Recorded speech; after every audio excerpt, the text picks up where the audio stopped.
Destination Medicine is a joint project of the regional training hubs. This podcast series brings you medical students' accounts of their experience in applying to study medicine.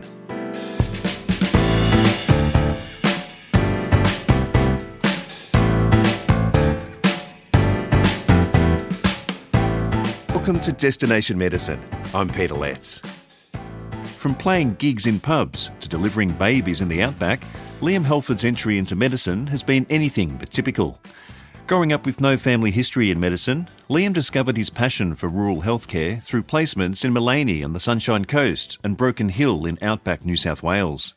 He shares how hands-on experiences, tight-knit communities and unexpected adventures, including ambulance rides and camel races, shaped his training and inspired a deep love for country medicine. Liam starts by describing his early life on the outskirts of Adelaide to Nicole Goodman. Gawler, for people that aren't familiar with South Australia, I guess, is sort of the first country town in South Australia, but sort of, I'd say by this point it's probably been eaten by the city. It's probably just another suburb now.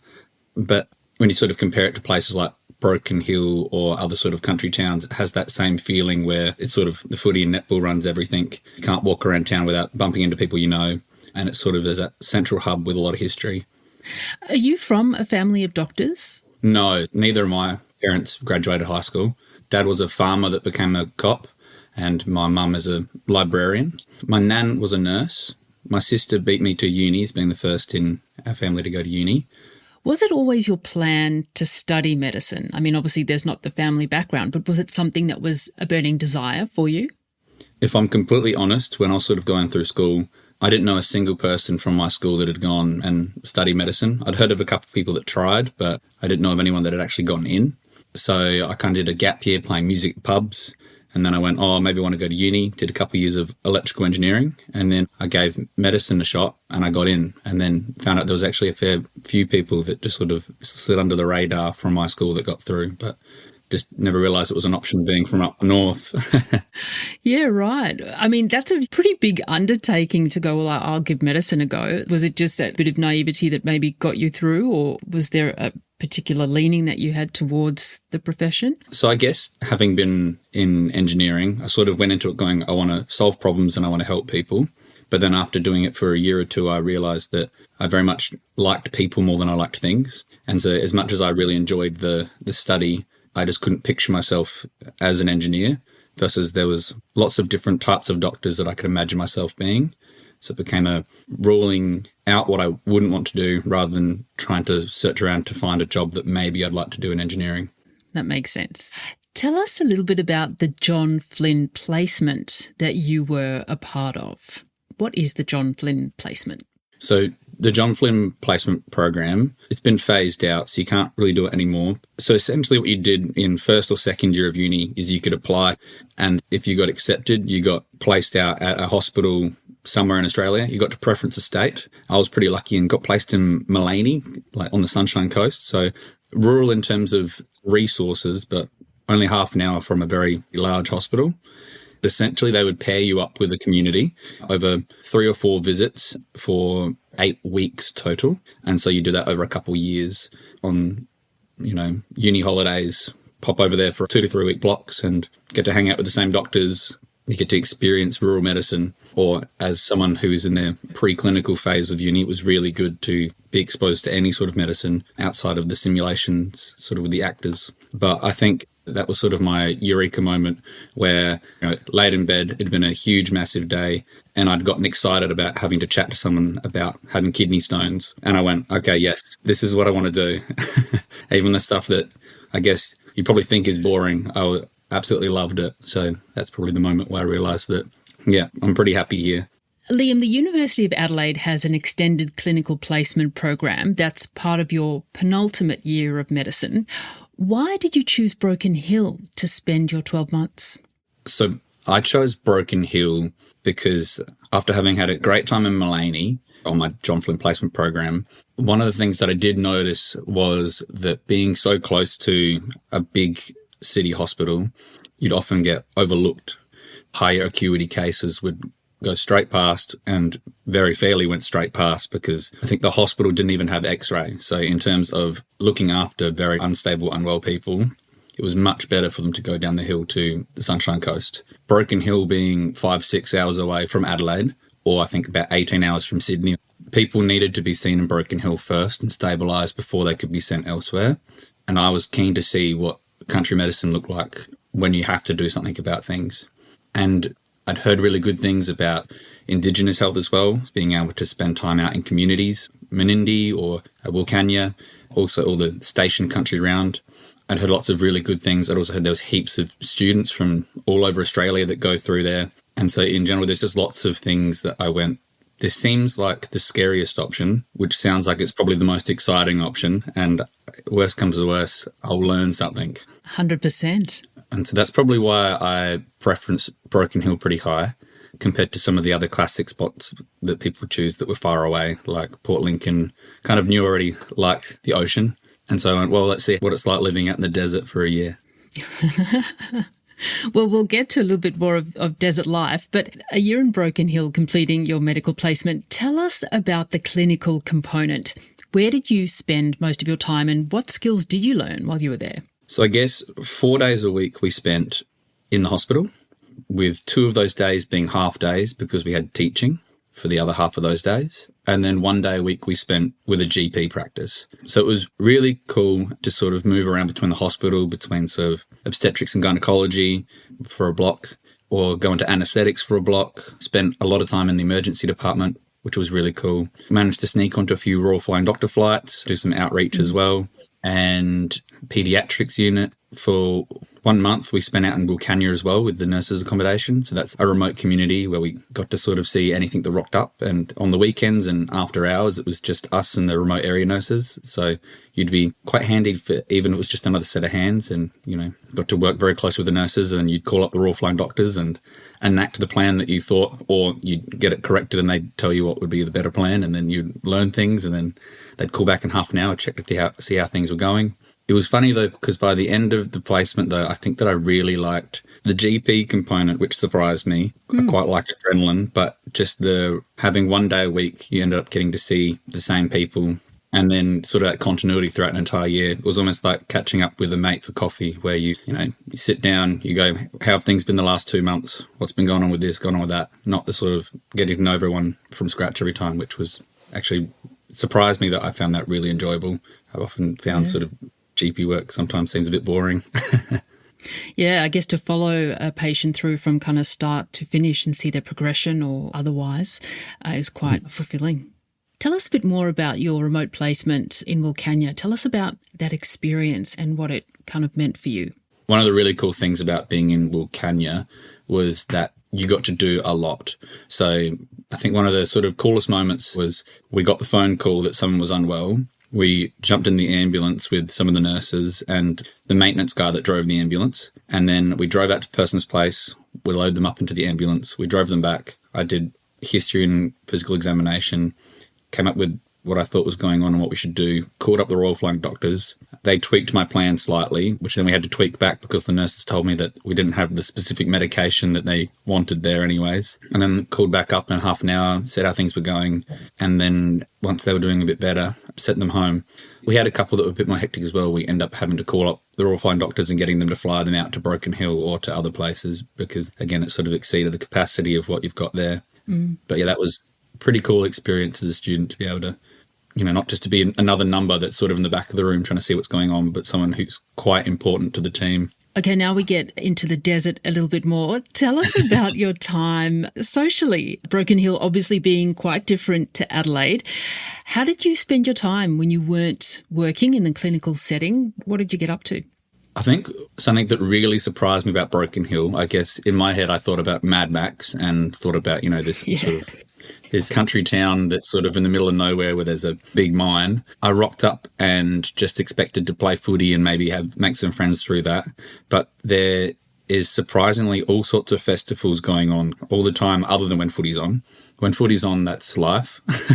But in terms of like all sorts of little markets that would go on, or Monday or Broken Hill or the different races, so like the Silver City races or St. Pat's Day Cup, most weekends, except when footy's on, there was always something to do. And then around town, there's lots of touristy things to do, whether it be like different the Mad Max Museum, or, going to walk around the Royal Flying Doctors, or there's lots of famous artists that have come out of Broken Hill too, or some of the lookout spots and the, go ride some camels, or I don't know. There was just heaps of stuff that I just wasn't expecting there. We kind of got near the end of the year and went, oh, whoops, we need to actually get all of our assignments done, and then knuckle down at the end. Work. Yes.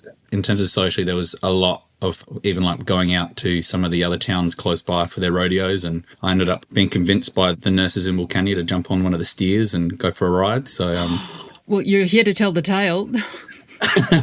So yeah, I had a sore bum for maybe a couple of weeks, and then it was pain is temporary. We didn't really have too much problems with filling the time. That's amazing. It sounds like you really immersed yourself into the community while you were there. Do you think that this is the key for students, or anyone really that's wanting to choose to go rural or remote? Yeah, I think the way I've described it to other people when they've chatted to me about going rural is, at the end of the day, you're putting yourself somewhere for a year. And if you don't sort of get yourself out there and make friends and do things other than just go to placement and then be in your room every day, you're probably going to have an awful time. If you think about what you do at home, you catch up with friends, you go and do things with people. Like, I think that's really what makes it fun. If you got to go somewhere going, I'm going to live here for a year, not that I'm on placement here for a year, so that you can enjoy all the really cool experience you get. And then in terms of the experience itself, it's really cool sort of being able to work directly with consultants a lot more, rather than being, one of the 9 people following around the consultant for a ward round and then being sort of pushed off to the side and maybe getting a bit of help. Were there specific things that you did within that context that you wouldn't have done at a metro hospital? The Wilcannia stuff's a great example, sort of being the first person to see and work up someone, provide that history, and then sort of make up that plan is something that you would never do in a city hospital, unless there was, someone there directly behind you. In theatre, like intubating, lots of venipuncture and cannulation and stitching up people's heads, or first assisting for cesarean sections or other sort of major operations that you get called in overnight because they need another set of hands to help, deliver a baby that needs to be delivered right now. They actively need another set of hands, and there's not, 20 other people they could call, so they call you because you're able to help out. There was someone their labour didn't go great, and so they ended up tearing through their uterus and sort of being there both to deliver the baby as well as to, stop the bleeding and fix things up. Lots of stuff that happens that sort of normally you would get pushed out of the way because there's other people that should be doing it instead. It's interesting when you paint that picture of that often when you're in a metropolitan setting that you might get kind of pushed aside, but if you're rural, the arm goes the other way and pulls you in. Because, the opportunity is just there and the people are thin on the ground. So it's fantastic. What an experience. Liam, I talk a lot to people about the benefits of studying remotely, and you're no exception. The opportunities that are given, the experience that you gain. But the question does still get asked, do you feel like you have missed out on anything by not having studied in a metro hospital? So I don't think that I've missed out anything particularly. I think that there's definitely things to be learnt both from any setting that you can work in. So I think that there's different sets of skills that you learn being in the city versus in the country. I think probably as a junior, so someone who's a medical student, probably the level that you learn things out in the country is probably really well suited, rather than, say, spending time on a renal rotation and knowing the ins and outs of all sorts of very rare kidney diseases. Sort of being able to see a broader range of things between lots of different specialties is probably very useful. In terms of socially, I guess you did sort of miss out on going to some of the events. Kind of you became a bit more selective as to which events that you travelled home for, trying to minimise the amount of time that you end up travelling, because otherwise you end up spending a lot of time travelling rather than sort of actually living where you are.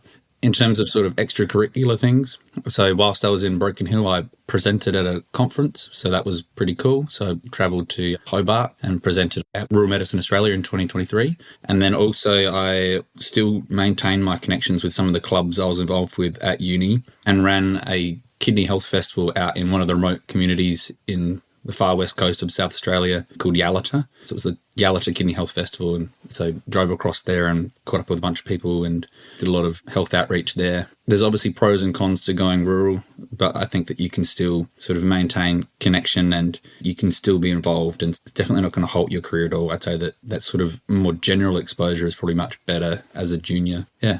Hang on, I have to just say the Kidney Health Festival. What happens at this festival of kidney health? Yeah.